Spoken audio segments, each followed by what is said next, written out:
ഇപ്പം വസ്ത്രമല്ല മതചിഹ്നമാണ് എന്ന് വിചാരിക്കുക. അതൊരാൾക്ക് അണിയാനുള്ള അവകാശമുണ്ടല്ലോ.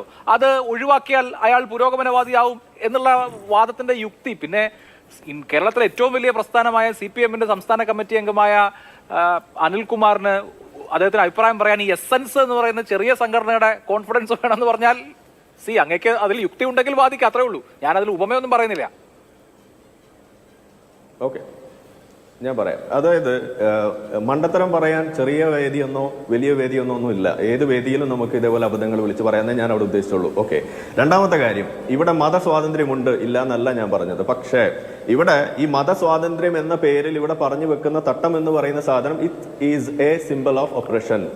അത് ഇന്ന് ലോകത്ത് ഏറെ ചർച്ച ചെയ്യപ്പെട്ടുകൊണ്ടിരിക്കുന്ന സംഗതിയാണ്. അത് ഒപ്രഷനെ മാത്രം അവിടെ പ്രതിനിധാനം ചെയ്യുന്ന ഒരു സംഗതിയാണ് എന്നിരിക്കെ അത് ചെറിയ തോതിലെങ്കിലും ഉള്ളിന്റെ ഉള്ളിൽ കിടക്കുന്നതുകൊണ്ടാണല്ലോ അതിനെക്കുറിച്ച് അവിടെ പറയേണ്ടി വന്നത്. താങ്കൾ തന്നെ ഇവിടെ സൂചിപ്പിക്കുകയുണ്ടായി.